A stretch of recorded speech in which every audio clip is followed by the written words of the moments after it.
बच्चों, कैसे हो आप सभी। आशा करती हूँ आप सभी लोग अच्छे होंगे। बच्चों, आज हम कक्षा 5 का पहला पाठ पढ़ेंगे जो कि है भाषा और व्याकरण। आपने पिछली कक्षाओं में भी पढ़ा होगा और इस कक्षा में हम भाषा के विस्तृत रूप को जानते हैं। आप सभी ध्यान से सुनिएगा। भाषा और व्याकरण। सबसे पहले भाषा की उत्पत्ति कैसे हुई। भाषा शब्द की उत्पत्ति भाष धातु से होती है, जिसका अर्थ है बोलना या व्यक्त वाणी। यानी कि भाषा शब्द की उत्पत्ति भाष धातु यानी कि संस्कृत में होती है धातुएं, उसमें भाषा शब्द यानी कि संस्कृत का है और वो उसकी भाष धातु संस्कृत का शब्द है भाषा, और ये भाष धातु से होती है इसकी उत्पत्ति, जिसका अर्थ है बोलना या व्यक्त वाणी। यानी कि भाषा का आप क्या बोल रहे हैं, अपने आप भाव और विचारों को कैसे व्यक्त कर रहे हैं। आइए हम भाषा की परिभाषा देखते हैं। भाषा की परिभाषा। भाषा वह माध्यम है जिसके द्वारा हम अपने भाव और विचारों को दूसरों के सामने प्रकट करते हैं तथा दूसरों के भाव विचारों को समझते हैं, वह भाषा कहलाती है। अब बच्चों, भाषा किसे कहते हैं ये तो पता चल गया आपको कि भाषा की उत्पत्ति कैसे हुई, भाष धातु से हुई, जिसका अर्थ है बोलना, और आपने परिभाषा देख दी होगी। यानी कि अपने भाव और विचारों को, जैसे कि मैं अभी अपने भाव और विचारों को आपको अपने भाव और विचारों को किसके माध्यम से प्रदर्शित करती हूँ, भाषा। यानी कि हिंदी भाषा में बोल रही हूँ, कुछ बोल रही हूँ, अपने भाव विचारों को आपके सामने प्रकट कर रही हूँ, उसी साधन को हम क्या कहते हैं बच्चों, भाषा। और जिस साधन से हम दूसरों के भाव और विचारों को भी समझते हैं, वही साधन क्या कहलाता है, भाषा कहलाता है। अब देखिए बच्चों, भाषा के कितने रूप होते हैं। मुख्यतः वैसे भाषा के दो रूप होते हैं, मौखिक भाषा और लिखित भाषा, और इसमें एक भाषा है सांकेतिक भाषा। बच्चों, मौखिक भाषा आपको पता ही होगा, जिस भाषा को हम बोलकर प्रकट करते हैं, जिस भाषा में हम अपने भाव और विचारों को किसी के सामने बोलकर प्रकट करते हैं। यानी कि अभी मैं जो कुछ बोल रही हूँ आप केवल सुन रहे हैं, मैं लिख नहीं रही हूँ, केवल बोल रही हूँ। मौखिक भाषा में आपको समझा रही हूँ, इसी को क्या बोलते हैं, मौखिक भाषा। लिखित भाषा किसे कहते हैं बच्चों, जैसे कि मैंने ये भी लिखा, पूरा लिखकर अपने भाव और विचारों को दूसरों तक पहुंचाना। जैसे कि यदि आपकी अध्यापिका बोलेगी आप कविता लिखो, तो आप कविता पहले अपनी कॉपी में लिखेंगे और अपने मन के भाव और विचारों को उस कविता के माध्यम से अपनी अध्यापिका तक पहुंचाएंगे, उसी को बोलते हैं लिखित भाषा। तीसरा है सांकेतिक भाषा किसे कहते हैं। सांकेतिक भाषा आपने देखा होगा, बहुत सारे लोग ऐसे होते हैं जो बोल नहीं पाते हैं, जो गूंगे होते हैं, तो अपनी सांकेतिक मतलब आपको अपने संकेतों के माध्यम से अपने भाव और विचार जो उन्हें चाहिए, जो उनके मन में है, उसको आप तक पहुंचाते हैं, उसी को हम क्या बोलते हैं, सांकेतिक भाषा। अब देखिए भाषा के कौशल। भाषा के 4 गुण हैं जिससे वो पूरी होती है, उसके बिना वो अधूरी है। यानी कि बोलना, भाषा में हमें शुद्ध बोलना आना चाहिए, सुनना, लिखना, पढ़ना। सबसे पहले मैं अगर हिंदी बोल रही हूँ तो सबसे पहले मैंने बोला और आप लोगों ने क्या क्या सुना। फिर कैसे इसको लिखना है कि हमारी अध्यापिका क्या बोल रही है उसको लिखना है, फिर उसको शुद्ध पढ़ना है। ये भाषा के 4 क्या होते हैं, कौशल। यानी कि इसके ये 4 गुण हैं, ये होना बहुत जरूरी है, बोलना, सुनना और लिखना और पढ़ना। अब देखिए बच्चों, ये आप समझ गए होंगे कि भाषा की उत्पत्ति कैसे होते हैं, उसके कितने रूप होते हैं और उसके 4 कौशल किस किस प्रकार से भाषा को पूरा करते हैं। अब जानते हैं हम बोली। बोली किसे कहते हैं। भाषा का मौखिक रूप बोली कहलाता है। इसमें साहित्य की रचना नहीं की जाती है, इसमें साहित्य की रचना नहीं होती है। किसे कहते हैं बोली भाषा।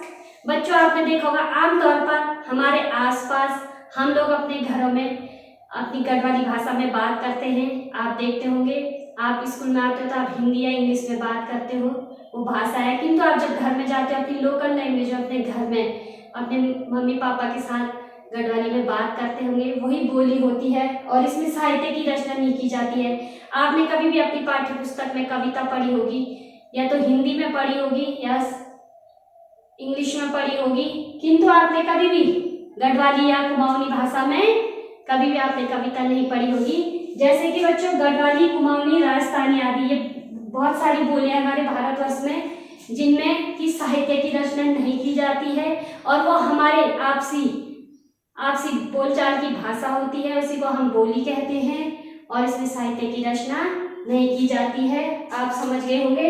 हम उत्तराखंड के रहने वाले हैं। हमारे यहाँ पे मुख्य रूप से 2 बोली बोली जाती है, गढ़वाली और कुमाऊं में कुमाऊनी, और राजस्थान में राजस्थानी बोली जाती है। इसी प्रकार से अन्य राज्यों में भी अनेक प्रकार की बोलियां बोली जाती है। आप समझ गए होंगे इसको कि बोली किसे कहते हैं। बच्चों, आपने पढ़ लिया कि भाषा किसे कहते हैं, उसके कितने रूप होते हैं। आइए हम अब देखते हैं कि भारत में कौन कौन सी भाषाएं बोली जाती हैं और किस किस को भारतीय संविधान में स्थान मिला है। देखिए बच्चों, भारत की भाषाएं वर्तमान समय में भारतीय संविधान की 8वीं अनुसूची में 22 भाषाओं को रखा गया है।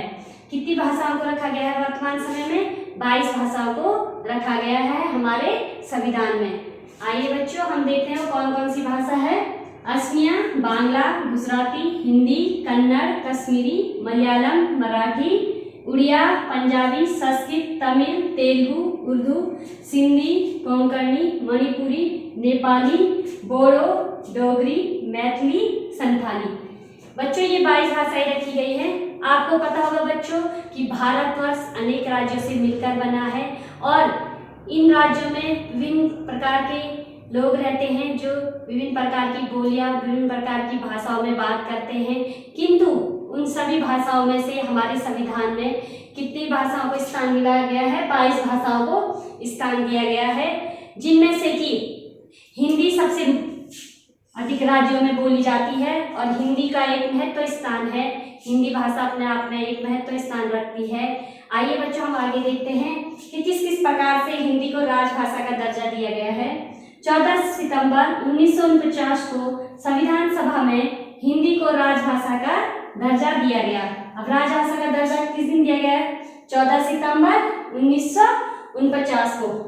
1945 से प्रतिवर्ष 14 सितंबर को हिंदी दिवस मनाया जाता है और 1945 से बच्चों प्रतिवर्ष मतलब हर एक साल 14 सितंबर को क्या मनाया जाता है? हिंदी दिवस। अब देखिए बच्चों, राजभाषा क्यों कहा जाता है हिंदी को? हम समझते हैं। राजभाषा वह भाषा जिसका प्रयोग पूरे देश में सरकारी स्तर पर कामकाज चलाने के लिए किया जाता है, उसे राजभाषा कहते हैं। पूरे देश में यानी कि संपूर्ण भारतवर्ष में सरकारी स्तर यानी कि कार्यालय, जितने भी हमारे सरकारी कामकाज होते हैं, जितने भी उनमें सब में सरकारी कामकाजों में हिंदी ऐसी भाषा है जिसका प्रयोग कि हम लिखित रूप में करते हैं, जिसमें सारा कार्य होता है और इसी को हम क्या कहते हैं? राजभाषा कहते हैं। और हमारी राजभाषा कौन सी है? हिंदी। आपको पता चल गया कि इतनी भाषाओं को तो स्थान मिला गया है 8वीं अनुसूची में, किंतु इनमें से राजभाषा केवल क्या है? हिंदी, क्योंकि संपूर्ण वर्ष में अधिकतर लोग, संपूर्ण देश में अधिकतर लोगों के द्वारा समझी जाती है और बोली जाती है। इसीलिए इसमें पूरे राष्ट्रीय स्तर पर सरकारी कामकाज होता है। इसीलिए हम हिंदी भाषा को क्या बोलते हैं? राजभाषा या राष्ट्रभाषा। बच्चों, आप समझ गए होंगे अब कि भाषा किसे कहते हैं और इसके कितने रूप होते हैं। आइए हम अब देखते हैं लिपि। लिपि किसे कहते हैं? आप ध्यान से सुनिएगा। लिपि भाषा को लिखित रूप में व्यक्त करने के लिए जिन संकेतों, चिन्हों व ध्वनियों का प्रयोग किया जाता है उसे लिपि कहते हैं। अब भाषा को लिखित रूप में, जैसे ये हिंदी भाषा है और ये मैंने अभी लिख रखा है ब्लैक बोर्ड पे, उसके लिखित रूप को व्यक्त करने के लिए जिन संकेत और चिन्हों का प्रयोग किया जाता है, यानी कि जिन वर्ण, मात्रा, वाक्य, शब्द का प्रयोग किया जाता है, उन सभी को क्या बोलते हैं? हम प्रयोग किया जाता है, उसे हम क्या कहते हैं? लिपि। अब बच्चों, जैसे अलग अलग भाषाएं हैं हमारे वहाँ और इनकी अपनी एक लिपि होती है, समझिएगा। जैसे हिंदी भाषा है, संस्कृत है, गुजराती है, इसकी कौन सी लिपि है? देवनागरी लिपि। वैसे ही अंग्रेजी भाषा इसकी है रोमन लिपि। अब बच्चों, आपको दिख रहा होगा यहाँ पे देवनागरी लिपि। अब ये किसे कहते हैं? देखिएगा आप, देवनागरी लिपि बाईं से दाईं ओर लिखी जाती है। यानी कि अभी मैं आपके सामने खड़ी हूँ, ये मेरा दायां हाथ है और ये मेरा बायां, यानी कि राइट और लेफ्ट। तो वो क्या बोल रहा है? बाईं से दाईं। अब मैं ऐसे खड़ी हूँ, हम ऐसे लिखते हैं अपनी कॉपियों में, बायां हाथ ये है और दायां ये है। यानी कि लेफ्ट से हम कभी भी लिखना है, यहाँ से शुरू करते हैं, यानी कि लेफ्ट साइड से, और कहाँ तक जाते हैं? राइट साइड से। यहाँ से शुरू किया और यहाँ तक हमने लिखा, तो यानी कि देवनागरी लिपि, ये सारा देवनागरी लिपि में लिखा गया है। यहाँ से लिखा गया है और इधर इधर तक, यानी कि हम बाईं ओर से चले और हमने कहाँ तक लिखा, दाएं तरफ, ये बाएं हाथ से और दाएं हाथ की ओर। फिर दूसरा है देवनागरी लिपि को हिंदी लिपि कहा जाता है। अब जो ये देवनागरी लिपि है उसी को हिंदी लिपि कहा जाता है, जिसमें कि मैंने इशारा लिखा है, ये इसको हिंदी लिपि कहते हैं। और यह अक्षरात्मक लिपि है। यह अक्षरात्मक लिपि इसलिए है कि देखो भ, स, क, ल, ख, ये सब क्या है, अक्षर यानी कि वर्ण, इसलिए इसको क्या कहते हैं, अक्षरात्मक लिपि। आप समझ गए होंगे कि लिपि किसे कहते हैं और देवनागरी लिपि किसे। अब देखिए बच्चों, भाषा श्रव्य होती है। जो भाषा होती है श्रव्य मतलब सुनने वाली, कोई भी आपको, अभी मैं बोल रही हूँ तो आप लोग सुन रहे हो, श्रव्य होती है। किंतु लिपि क्या होती है, दृश्य।